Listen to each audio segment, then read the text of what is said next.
Today on Everything Lead, we're going to talk about lead on doors and door frames. Here we have an example of one which has lead on both the door and the door frame, but it doesn't glow when you use Fluorospec, and I'll show you an example of that. As you can see, there's only very slight traces of lead, but there is actually quite a lot of lead. That's about 4 times the federal definition of what lead-based paint is. So it's not only that the door has lead, but it's that the frame has lead. Now let's take a look at this.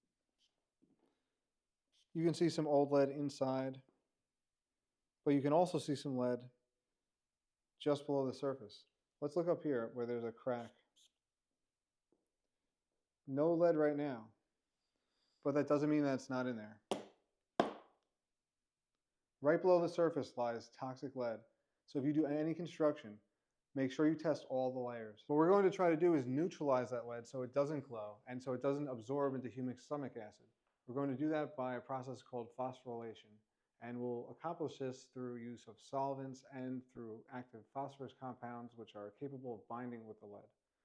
Lead phosphate is a compound that doesn't dissolve in water, and it won't even dissolve in humic stomach acid, making it very stable and very safe to consume.